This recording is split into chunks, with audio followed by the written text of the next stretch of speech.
या सांगली जिल्ह्याचे राजकारणाचे भीष्म पितामह ज्यांना म्हणतात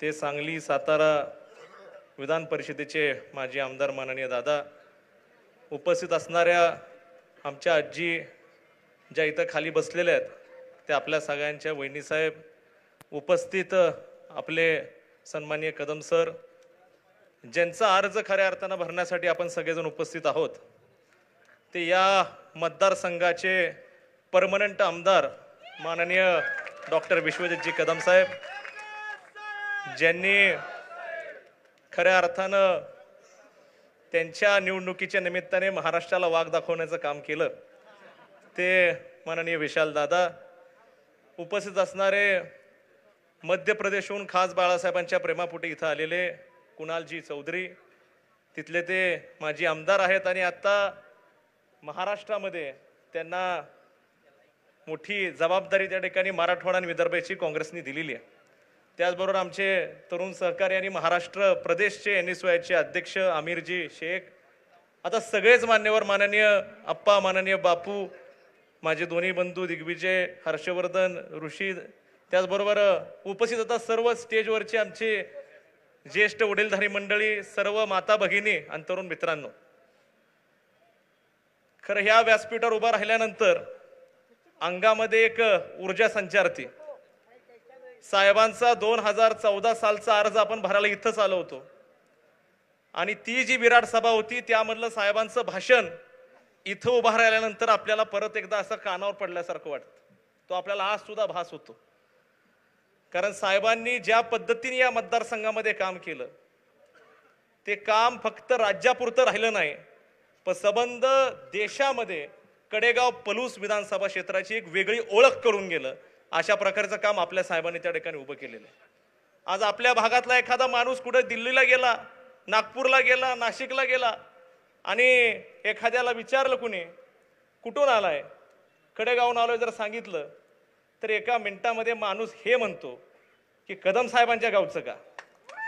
ही जी ख्याती आणि ही जी ताकद आपल्या साहेबांनी त्या ठिकाणी निर्माण केली, ही खऱ्या अर्थानं आपल्या सगळ्यांना ओळखता आली पाहिजे की ह्या मतदारसंघाचं नाव नक्की कुणी केलेलं आहे आणि येणाऱ्यामध्ये कोण करणार आहे ह्याची जाण आपण सगळ्या कार्यकर्त्यांनी ठेवली पाहिजे.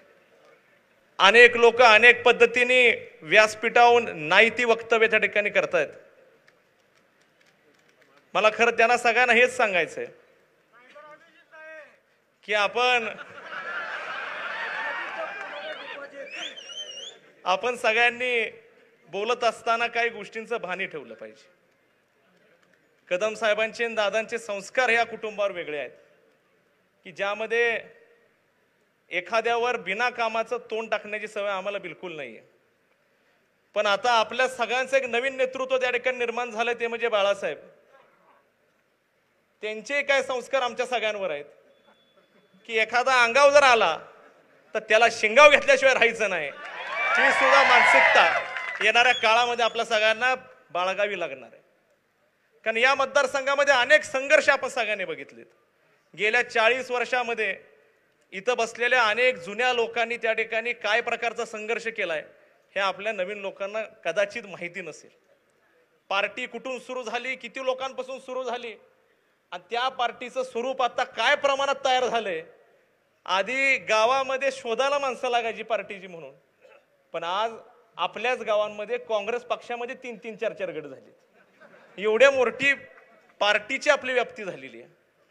पण आपण सगळ्यांनी एक लक्षात घेतलं पाहिजे, पार्टी जरी वाढली असेल, मोठी झाली असेल, तरी सुद्धा येणारे जे 22 दिवस आहेत आजपासूनचे, आपण स्वतः विश्वजित कदम म्हणून जोपर्यंत आपण काम करत नाही तोपर्यंत निवडणूक आपल्याला सोपी होणार नाही. हा सुद्धा चंग माझ्या तरुण मित्रांना मला सांगायचंय.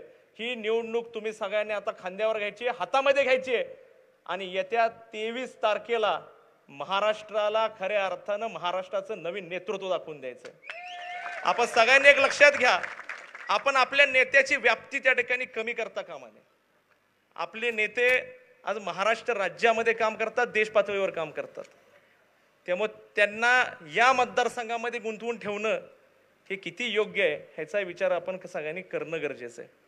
आपण सगळ्यांनी हा विचार केला पाहिजे की त्यांनी राज्यामध्ये, जिल्ह्यामध्ये, बाकी ठिकाणी त्यांनी जाऊन प्रचार सभा कराव्यात. आपल्या मतदारसंघाची जबाबदारी आपण इथं बसलेला प्रत्येक जण पेलण्यासाठी समर्थ आहोत का नाही? बाळासाहेबांना सांगायचंय का? बाळासाहेबांना आपण आता राज्य बघायला सांगू आणि उद्यापासून आपल्या मतदारसंघामध्ये ही सगळी जबाबदारी आपण खांद्यावर घेऊया. आपण सगळ्यांनी खऱ्या अर्थानं लोक तीर्थावून आज आपल्या मोटरसायकल रॅलीची सुरुवात केली.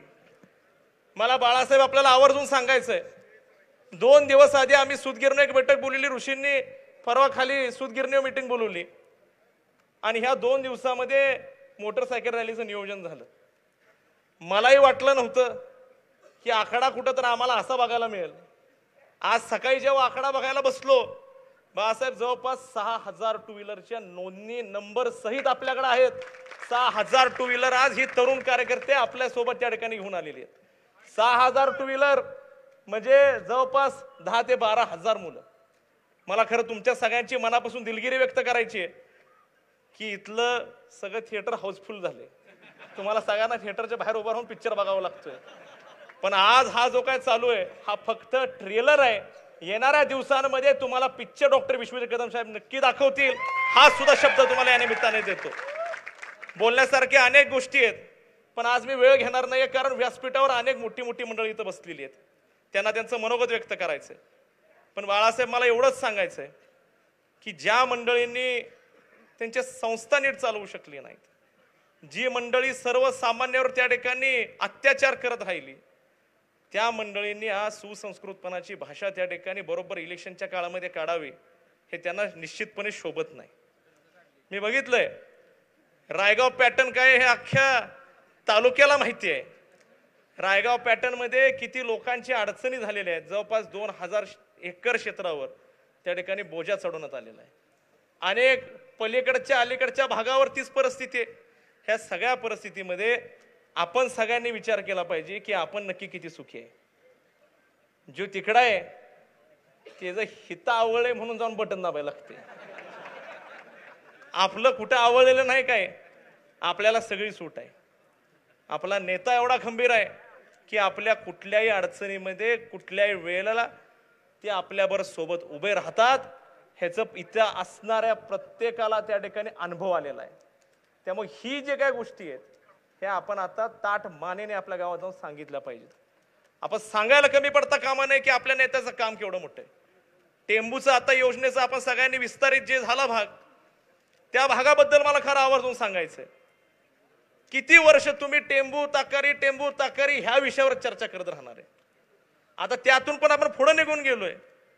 टेंबूचं आता विस्तारीकरण, ज्या भागांमध्ये कॅनल गेले होते, ज्यांच्या वरच्या पातळी भागामध्ये पाणी पाजता येत नव्हतं, पाणी दिसत होतं पण पाजू शकत नव्हते, अशा भागासाठी डॉक्टर विश्वजित कदम साहेबांनी विशेष प्रयत्नातून त्या ठिकाणी वारंवार मिटिंगा केल्या आणि जवळपास 71 कोटीचा निधी त्या ठिकाणी ह्या विस्तार योजनेशी परवा मंजूर करून आणलेला आहे. त्यामुळे आपण सगळ्यांनी एक लक्षात घेतलं पाहिजे, सरकार कुणाचंही असो, डॉक्टर विश्वजित कदमांची तेवढी ताकद आणि धमक आहे की त्यांच्या मतदारसंघासाठी लागेल तेवढा निधी ते ह्या मतदारसंघामध्ये आणू शकतात. त्यांच्यामध्ये कधी ती कमी पडणार नाही. आपण सगळ्यांनी या भूमीमध्ये यशवंतराव चव्हाण साहेबांचं जन्मगाव आपल्या परिसरात आहे. आपल्या परिसरामध्ये डॉक्टर पतंगराव कदम साहेबांचं जन्मगाव आहे. आणि आता येणाऱ्या काळामध्ये लोक हे सांगतील की डॉक्टर विश्वजित कदम साहेब सुद्धा ह्या तालुक्यातल्या जन्मगावामधून जन्म घेऊन त्या ठिकाणी महाराष्ट्रामध्ये नेतृत्व करणार आहेत. ह्या सगळ्या गोष्टींची आपण येणाऱ्या काळामध्ये ही जाण आपण ठेवली पाहिजे. आपण सर्व कार्यकर्ते ज्या पद्धतीने आता पेटून उठलेला आहात, मला शंका नाहीये की ही निवडणूक आपल्याला कुठेतरी अडचणीची आहे. आमचा जोडीदार घेऊन थांबलाय बघा, आता हॅट्रिकच, आणि या वेळेला निश्चितपणे आपण तो इतिहास करून दाखवणार आहोत. आपण सगळीजण ज्या जोशाने इथं आलेला आहात त्या जोशाने उद्यापासून कामाला लागावं. आज वसुबारस आहे, दिवाळीचा आजचा पहिला दिवस आहे. पण आपण दिवाळी किती तारखेला साजरी करायची? त्याच दिवशी खऱ्या अर्थानं आपली दिवाळी असणार आहे आणि त्या दिवसापासून आपल्या सगळ्यांच्या आयुष्यामध्ये एक चांगला बदल घडणार आहे. ह्या भूमिकेनेच आपण पुढे जाऊया. मी जाता आता एवढंच सांगतो, जिसका जन्म हुआ है जंग जीतने, जिसका जन्म हुआ है जंग जीतने, उसे फर्क नहीं पड़ता साथ कितने और खिलाफ कितने. हे लक्षात ठेवा. गावामध्ये आपण बघतोय काय मंडळी आपल्या सोबत आहेत, जी येतील त्यांना सोबत घेऊन, जी येणार नाहीत त्यांना सोडून आपण आपल्या पद्धतीने उद्यापासून कामाला लागायचंय. आपण सर्वजण बाळासाहेबांना एक भविष्य म्हणून बघतो आणि येणाऱ्या काही दिवसांमध्ये या भागात परत एकदा सायरनचा गाडीचा आवाज आपल्याला सगळ्यांना नक्की ऐकायला मिळेल. हे मी या निमित्ताने आपल्याला सगळ्यांना सांगतो. आपण सगळेजण मोठ्या संख्येने आला.